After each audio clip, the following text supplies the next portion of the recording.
The slap echoed through the supermarket. My mother-in-law's face turned red. But what happened next? My husband didn't just defend her, he destroyed that woman's entire life in 48 hours. They called him heartless. But they didn't know the dark secret that woman was hiding. This is that story. This isn't just a revenge story, it's a calculated destruction you won't believe. Subscribe right now because the twists in this story will leave you speechless. Hit that bell icon, you don't want to miss what happens next. My name is Rose, and 3 years ago I married into a world I never imagined existed. Not just wealth, but the kind of power that moves silently through boardrooms and breaks empires before breakfast. My husband Adrian isn't the kind of billionaire you see on magazine covers with a wide smile. He's the kind who owns the magazines, cold, calculated, and so calm that even in our most intimate moments, I sometimes wondered what he was really thinking. But I loved him, and more surprisingly, I loved his mother Helena even more. Helena was everything Adrian wasn't: warm, open, always laughing. She treated me like the daughter she never had from the moment we met. In a mansion with 20 bedrooms and staff who barely made eye contact, Helena was the only person who made me feel like a human being instead of an accessory to wealth. She'd sneak into the kitchen at midnight, and we'd make hot chocolate and talk about everything: her past, her dreams, her fears. Though looking back now, I realize she never told me everything. There were pieces missing, gaps in her stories that I was too naive to notice. The first real hint came about 6 months into my marriage. I walked into Adrian's study and found him burning a letter over a crystal ashtray. The edges curled and blackened, and I caught just a few words before they disappeared. "You'll pay," and "haven't forgotten." "What's that?" I asked. Adrian looked up, his gray eyes unreadable. "Nothing important. Old business." It looked like a threat. "Old enemies, Rose. When you build an empire, you make people angry." He kissed my forehead, but his jaw was tight. "Don't worry about it." But I did worry, because over the next few months, more letters came. Always hand-delivered, no return address.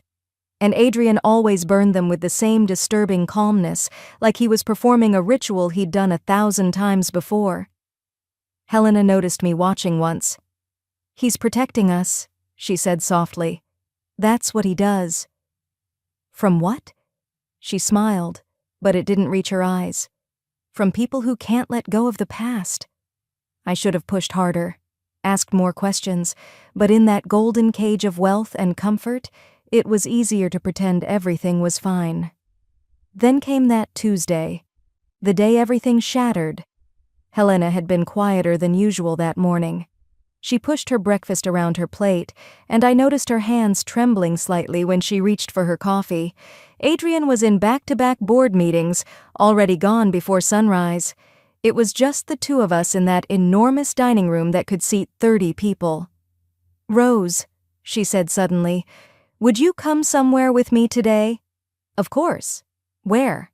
"There's a supermarket across town." "The one on Maple Street?" She looked down. "I used to work there, a long time ago.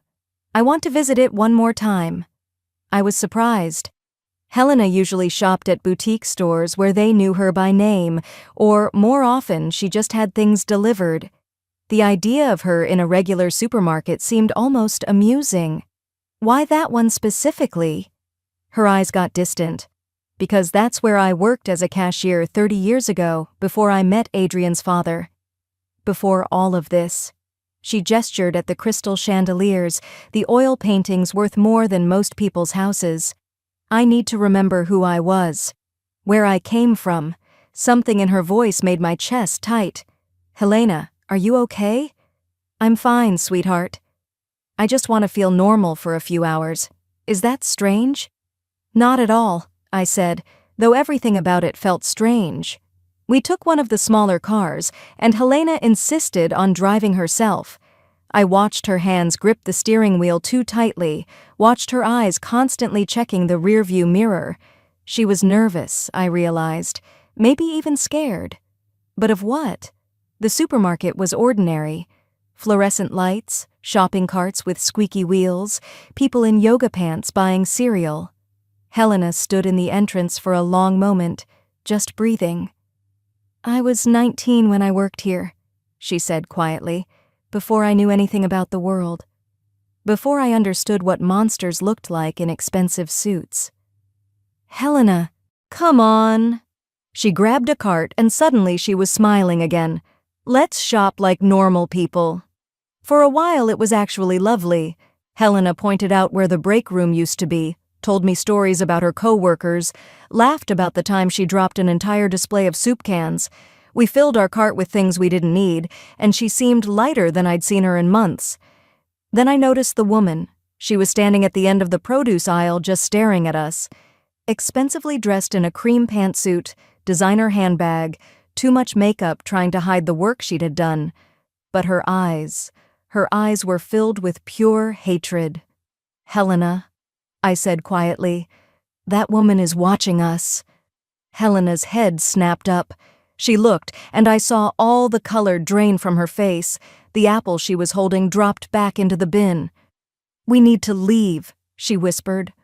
"What? Why?" But it was too late. The woman was already walking toward us, her heels clicking on the linoleum like a countdown. Other shoppers were starting to notice, sensing drama the way people always do. "You!" the woman spat, stopping right in front of our cart. "After everything, you have the nerve to show your face here?" Helena's hands were shaking. "Vanessa, I didn't know..." "Didn't know what? That I still live in this town? That I still remember what you did?" Vanessa's voice was getting louder, shriller. People were definitely watching now, some even pulling out their phones. "I don't understand," I said, stepping between them. "Who are you?" Vanessa's laugh was ugly. "I'm the daughter of the man this woman destroyed. I'm the child who watched her family fall apart because Helena here decided to seduce a married man and steal everything we had." My stomach dropped. I looked at Helena, waiting for her to deny it, to explain. But she was just standing there, tears streaming down her face, silent. "That's not..." Helena started. "Not what?" Vanessa screamed. "Not true? My father lost everything because of you, his business, his reputation, his family. We went from a mansion to a one-bedroom apartment. I had to leave my private school, and it was all your fault." "Please," Helena said, her voice breaking. "You don't understand what really happened. I understand perfectly. You were his secretary, you wanted his money, you spread lies about him, turned everyone against him, and then you married that lawyer who helped you do it." Vanessa was crying now too, mascara running down her face. "You destroyed him. He died alone and broken because of you." The crowd was thick now. I could see phones recording and my mind was racing. This couldn't be true. Helena wouldn't. She couldn't. "Vanessa, please listen." Helena tried again, reaching out. And that's when Vanessa slapped her. The sound cracked through the store like a gunshot. Helena stumbled backward, hit the shelf behind her, and I watched in horror as her head connected with the metal edge. She went down hard, and there was blood immediately, running down from her temple. "Helena!" I dropped to my knees beside her. She was conscious but dazed, blinking slowly. The blood was spreading too fast. "Someone call an ambulance." "She deserved it," Vanessa said, but her voice was shaking now. "She deserved worse than that." I pulled out my phone with trembling hands. First, I called 911. Then, with my heart pounding, I called Adrian. He answered on the first ring. "Rose? I'm in a meeting. Adrian, someone just attacked your mother. We're at the supermarket on Maple Street. She's bleeding. There's an ambulance coming, but you need to get here now." The silence on the other end lasted exactly 3 seconds. When Adrian spoke again, his voice was so calm it made my blood run cold. "Is she conscious?" "Yes, but who hit her?" "A woman named Vanessa. She says Helena destroyed her family 30 years ago. She's telling everyone that your mother was a homewrecker." "Vanessa Pierce." "What?" "Her name is Vanessa Pierce, Ronald Pierce's daughter." Adrian's voice was still eerily calm. "Don't let her leave. I'm 20 minutes away." He hung up. I looked up at Vanessa, who was now talking to the gathering crowd, her voice carrying, "This woman ruined my family." She seduced my father and destroyed our lives. She deserves everything she gets. The ambulance arrived, and paramedics gently moved Helena onto a stretcher. I climbed in with her, holding her hand. She squeezed my fingers weakly. "Rose," she whispered, "I need to tell you the truth. Save your strength." "No." "Before Adrian gets there. Before this gets worse." Her eyes found mine. "I was Ronald Pierce's secretary 30 years ago, but I didn't seduce him, Rose. I testified against him." My heart stopped. "What?" "He was beating his wife." Their daughter Vanessa was just a child, but she saw things no child should see. I witnessed him throw his wife down the stairs. I couldn't stay silent. Helena's grip tightened. I testified in her divorce case. His wife got a restraining order. His business partners found out what kind of man he really was, and they abandoned him. Not because of an affair that never happened, but because he was violent and dangerous. But Vanessa thinks Ronald spent the rest of his life telling his daughter I was the villain, that I stole everything from them. He couldn't admit what he really was, so he made me the monster in her story. Helena's eyes closed. Adrian's father was the lawyer who protected me when Ronald tried to come after me. That's how we met. That's how we fell in love. The ambulance pulled up to the hospital and they wheeled Helena away. I sat in the emergency room waiting area, my mind spinning. If what Helena said was true, then Vanessa had been lied to her entire life. But she'd also just assaulted someone based on those lies, and it was all caught on camera. This was going to explode. I turned on my phone and saw it was already happening. Someone had posted the supermarket video. It was going viral. The headlines were already forming. Billionaire's mother attacked in supermarket, and woman claims Helena Cross destroyed her family. Then Adrian walked through the emergency room doors. I'd never seen him like this. He looked exactly the same. Perfect suit, not a hair out of place, face completely calm. But there was something in his eyes that made everyone in the waiting room instinctively move back, like they could sense the danger radiating off him. "Where is she?" he asked me. "They're treating her now." She needed stitches, possible concussion. "And Vanessa Pierce?" "She's at the supermarket still, I think." "Talking to police." Adrian nodded once. Then he pulled out his phone and made a call. "Stevens, it's time." "Yes, all of it. I want the Pierce files on every news desk by tomorrow morning. Everything we have on the husband, too." He paused, listening. "I don't care about the optics." She touched my mother. "Burn it all down." He made 3 more calls in rapid succession. Each one was brief, cold, efficient. I watched him orchestrate something massive, and I realized with a chill that he'd been preparing for this. For years. "Adrian," I said quietly, "what are you doing?" He looked at me, and for the first time since I'd known him, I saw the mask slip. Underneath the calm was a rage so deep and cold it took my breath away. "I'm ending this," he said, "once and for all." A doctor came out and told us Helena was stable. Adrian went in to see her alone. I waited, and after 15 minutes, a nurse told me I could go in too. Helena was awake, a white bandage on her head. Adrian was sitting beside her bed, holding her hand. When I entered, Helena looked at me with red eyes. "Did you tell her?" Adrian asked his mother. Helena nodded. "Good." Adrian stood up. "Rose, my mother is a victim, not a villain. 30 years ago, Ronald Pierce was an abusive husband. My mother witnessed his violence and had the courage to testify. His wife divorced him, got herself and Vanessa away from him. Pierce's business associates learned what kind of man he was, and they cut ties." "So he blamed your mother," I said. "He blamed everyone except himself. And he raised Vanessa on those lies." Adrian's jaw tightened. "I've known about Vanessa Pierce for 15 years. After my father died, I found his files. All the documentation of Pierce's violence, the court records, everything. I've had investigators tracking the Pierce family ever since." "Why?" "Because men like Ronald Pierce don't just have one victim. Because I knew that eventually Vanessa would come looking for revenge, and I wanted to be ready." Adrian pulled out a folder from his briefcase. Vanessa married a man named Gregory Palmer 10 years ago. Palmer runs a real estate investment company. On paper, he's worth about $20 million. He opened the folder, showing me documents I couldn't fully understand. Bank statements, transaction records, names highlighted in yellow. In reality, Palmer has been running a fraud scheme for 8 years. Money laundering, tax evasion, falsified property values. He's stolen approximately $40 million from investors, many of them elderly people who trusted him with their retirement savings. My hand flew to my mouth. And you've known? I've been building the case. Quietly, legally. I have federal prosecutors ready to move, but I was waiting for the right moment. I needed Vanessa to make a mistake first. Adrian's smile was terrifying.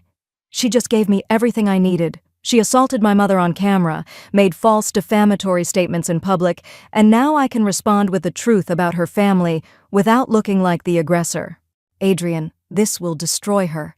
Yes, he said simply, it will.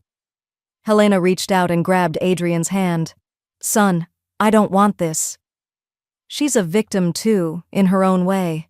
Her father abused her with lies. She laid hands on you, Mother. That ends the sympathy I might have had. Over the next 48 hours, I watched my husband dismantle Vanessa Pierce's life with surgical precision. First, the hospital released Helena's medical records to the police. Vanessa was formally charged with assault. The video from the supermarket was everywhere, but now Adrian's team had released context. The old court records showing Ronald Pierce's documented violence, testimony from his ex-wife about the abuse, proof that Helena had been a witness, not a homewrecker. Public opinion shifted overnight. Suddenly, Vanessa wasn't a victim confronting her father's mistress. She was an assaulter who'd believed her abusive father's lies and attacked an innocent woman. Then came the devastating part.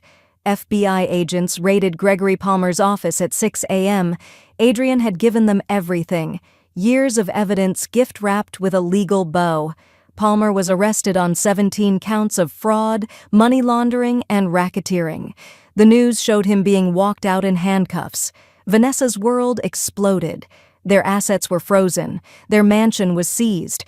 Her bank accounts were locked pending investigation.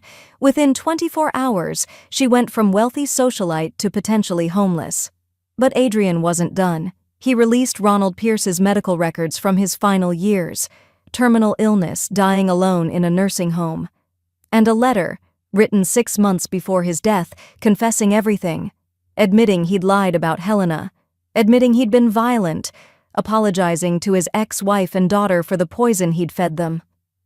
I bought Ronald's debts in his final years, Adrian told me that night. We were in his study and he was pouring whiskey with steady hands. Paid for his nursing home anonymously.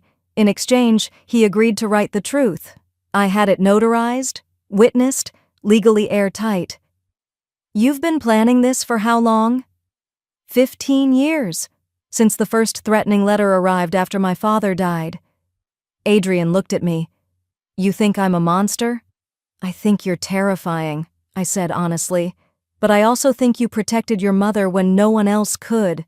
She saved a woman's life 30 years ago. She testified even though she knew it would cost her. My father protected her, and when he died, that job became mine. Adrian's eyes were cold. I won't apologize for that. 3 days after the assault, Vanessa Pierce showed up at our door. Security called first, asking if we wanted her removed. Adrian told them to let her in. She looked destroyed. Her expensive clothes were wrinkled, no makeup, hair unwashed. She'd aged 10 years in 3 days. Our butler showed her to the sitting room where Helena was resting, her head still bandaged. I watched from the doorway as Vanessa fell to her knees in front of Helena. I'm sorry, she sobbed. I'm so sorry. I read my father's letter. All these years, I believed him. I hated you, and you were trying to save my mother. You were trying to save me. Helena's face crumpled. She reached down and pulled Vanessa up, held her while she cried. Your father was sick, Helena said softly. Sick in his mind, sick in his soul. What he did to you, making you hate me instead of dealing with his own demons, that was abuse too. I'm sorry you carried that all these years. I hit you, I could have killed you. But you didn't. And now you know the truth. That's what matters. Adrian stood in the corner, arms crossed, watching. His face was unreadable. Vanessa turned to him. Please, my husband is guilty. I understand that. But my children, they're going to lose everything. Their school expelled them. People are harassing us. I know I deserve this, but they don't. No, Adrian said coldly. They don't. Vanessa's face lit up with hope. Your husband defrauded innocent people, elderly couples who trusted him with their life savings. He's going to prison for a very long time. Adrian's voice was ice. Your assets will be liquidated to pay restitution to his victims. You'll lose the house, the cars, everything. Adrian, Helena started. However, Adrian continued, your children's education will be paid for. I've established a trust fund in their names. They'll have enough for college, for a start in life. But you? He stepped closer to Vanessa. You'll have to rebuild from nothing. Just like my mother did. Just like your own mother did when she left your father. Maybe then you'll understand what real strength looks like. Vanessa nodded, tears streaming. Thank you. Even though I don't deserve... You're right. You don't. I'm doing this for your children, not for you, and for my mother because she's a better person than I'll ever be. Adrian turned away. Now get out of my house. After Vanessa left, Helena looked at her son with sad eyes. You didn't have to be so harsh. Yes, I did. She needs to understand that actions have consequences, that you can't assault someone and expect mercy just because you were lied to. Adrian knelt beside his mother's chair. You taught me to be kind. But you also taught me that kindness without strength is just weakness. I will always protect you. Always. Helena touched his face. You're more like your father than you know. That night, lying in bed next to Adrian, I stared at the ceiling and tried to process everything. You're not afraid of me now? Adrian asked quietly in the darkness. Terrified, I admitted. But also, I understand you better. You don't lose control, do you? You just choose when to use it. My mother is the only person I've ever loved more than my own ambition. When I saw her bleeding on that floor, his voice cracked just slightly. I would burn the world down for her, Rose. And I need you to understand that. If you stay with me, you need to know what I'm capable of. I thought about it. About the calculated destruction I'd witnessed. About the cold precision of his revenge. About the man who planned for 15 years and struck without hesitation. What would you do for me, I asked, if someone hurt me like that? Adrian turned to look at me, and in the moonlight his eyes were absolutely serious. Worse, he said simply. And strangely, that didn't scare me. It made me feel safer than I'd ever felt in my life. Vanessa thought one slap would satisfy her revenge. She didn't know Adrian had been preparing for 15 years. They say revenge is a dish best served cold. My husband served it frozen. And the scariest part? He smiled the entire time. That's when I understood. Never mistake silence for weakness. If this story gave you chills, smash that like button. Do you think Adrian went too far, or was this justified?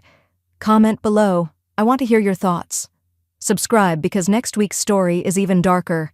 And remember, the quietest person in the room is often the most dangerous. I'll see you in the next one.